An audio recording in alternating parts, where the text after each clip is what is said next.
അപ്പം സിസ്റ്റർ ആയതിനു ശേഷമോ അതോ പഠന കാലഘട്ടത്തിൽ ഒരിക്കൽ പോലും തോന്നിയിട്ടില്ലേ തിരിച്ചു പോകാം അങ്ങനത്തെ എന്തെങ്കിലും?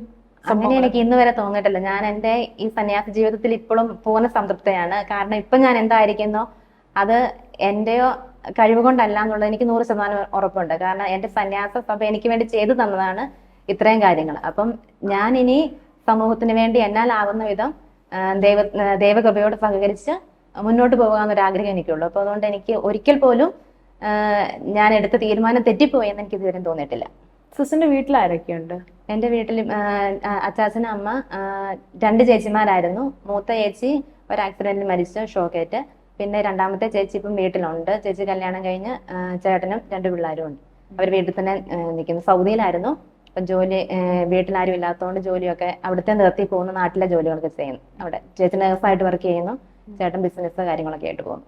സിസ്റ്റർ ആ പിള്ളേരോട് സിസ്റ്റർ പറയാറുണ്ടോ സിസ്റ്റർ ആവാനോ അവര് അല്ലെ അച്ഛനാവാനോ അങ്ങനെ? പിള്ളേരോട് ഞാൻ പറയാറുണ്ട്. അവര് അച്ഛനാകാൻ പോകും, പക്ഷെ ഒരു മോനും ഒരു മോളോ ഉള്ളത് ചേച്ചിക്ക്. അപ്പം മോൻ പറയും അച്ഛനാകാൻ പോകും എന്നൊക്കെ പറയുന്നുണ്ട്. പക്ഷെ മോൾ അവള് പറയും എനിക്ക് ടീച്ചർ ആവണം, എന്നിട്ട് പഠിപ്പിക്കണം എന്നുള്ള രീതിയിലൊക്കെയാണ് അവള് പറയുന്നത്. പക്ഷെ അവളെ സംബന്ധിച്ച് എനിക്ക് അവളിൽ കാണുന്ന ഏറ്റവും പോസിറ്റീവായ ഒരു കാര്യം ഭയങ്കര ദൈവാശ്രയ ബോധം.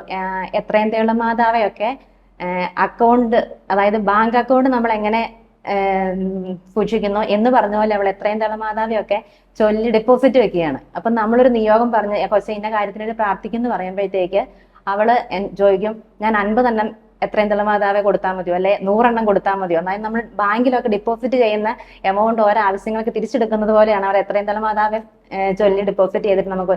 അപ്പൊ ആ പറയുന്ന കാര്യങ്ങൾ അച്ചട്ടായിട്ട് നടക്കുന്നുണ്ട്. അപ്പൊ അങ്ങനെയുള്ള വിശ്വാസമൊക്കെ കാണുമ്പം ഞാൻ അതിനെ കൂടുതൽ പ്രോത്സാഹിപ്പിക്കാറുണ്ട്. സിസ്റ്ററിന്റെ ഈ ആതുര സേവന രംഗത്ത് എന്തെങ്കിലും നമുക്ക് എടുത്തു പറയാൻ പറ്റുന്ന ഏതെങ്കിലും ഒരു പേഷ്യൻസിന്റെ ഒക്കെ അനുഭവങ്ങൾ ഉണ്ടായിട്ടുണ്ടോ? ഞാനിപ്പം സേവനം ചെയ്യുന്നത് ഞങ്ങളുടെ മാവേലിക്കര രൂപത 2-ൽ വരുന്ന ചെങ്ങന്നൂർ ഏരിയയിൽ പാവനാത്മ ആയുർവേദ ഹോസ്പിറ്റൽ, ഞങ്ങളുടെ തന്നെ ഹോസ്പിറ്റലാണ്. അവിടെയാണ് ഞാൻ ഇപ്പം ശുശ്രൂഷ ചെയ്യുന്നത്. അവിടേക്ക് ആയുർവേദത്തിന്റെ മെയിൻ ആയിട്ടുള്ള എല്ലാ ട്രീറ്റ്മെന്റുകൾ ഇവിടെ ഉണ്ട്. അപ്പം ആയുർവേദ സംബന്ധമായ ട്രീറ്റ്മെന്റുകളാണ്, അലോപ്പതി സെക്ഷൻ നമുക്കിവിടെ ഇല്ല. അതിലേക്കൊരു മെയിൻ ആയിട്ടുള്ള അനുഭവം എന്ന് പറയുമ്പോൾ എന്നെ സംബന്ധിച്ച് ഞാനിപ്പം ഇവിടേക്ക് അങ്ങ് പിച്ച് വെച്ച് തുടങ്ങിയിട്ടേ ഉള്ളൂ. ഇതിനു മുമ്പ് എൻ്റെ സീനിയർ ആയിട്ടുള്ള സിസ്റ്റർ ഉണ്ടായിരുന്നു. സിസ്റ്റർ മെഡിക്കൽ കൗൺസിലറായിട്ട് എലക്ട് ചെയ്ത് പോയി. അപ്പൊ ആ സമയത്താണ് ഇപ്പോഴാണ് ഞാൻ മെയിൻ ആയിട്ട് ഒന്ന് ഇതായിട്ട് തുടങ്ങുന്നത്. അപ്പൊ സിസ്റ്ററിന്റെ കൂടെ നിന്ന് കുറെ അനുഭവങ്ങൾ എനിക്ക് കിട്ടിയിട്ടുണ്ട്. പക്ഷെ എന്റേതായ അനുഭവം എന്ന് പറയുമ്പോൾ ഓരോ ദിവസവും എനിക്ക് ദൈവപരിപാലനയാണ് ഇവിടെ കാണാനായിട്ട് സാധിക്കുന്നത്. ഇപ്പം എന്തെങ്കിലുമൊക്കെ ചെറിയ അപകടങ്ങളൊക്കെ ഉണ്ടാകാവുന്ന സാഹചര്യങ്ങളിൽ പോലും അവിടെ എല്ലാം ദൈവം പ്രത്യേകം നമ്മളെ സംരക്ഷിക്കുന്നുണ്ട്. ആ ഒരു ദൈവാനുഭവമാണ് എനിക്ക് ഇവിടെ ഓരോ ദിവസം അനുഭവിക്കാനായിട്ട് സാധിക്കുന്നത്. സിസ്റ്റർ കർത്താവിനെ മണവാളനായി സ്വീകരിച്ചപ്പം സിസ്റ്ററിന് എന്ത് ഫീലിങ്സാ തോന്നിയത്? എന്നെ സംബന്ധിച്ച് അത് നമ്മൾ ഏറെ കാലം ഇങ്ങനെ കാത്തിരുന്ന ഒരു ദിവസമായിരുന്നു. 2008 മെയ് 1 ഞങ്ങൾ ഫസ്റ്റ് പ്രൊവിഷൻ നടന്നത്. അപ്പൊ നമ്മള് മെയ് 2 ആ ഡേറ്റ് വെച്ചിരുന്നത്.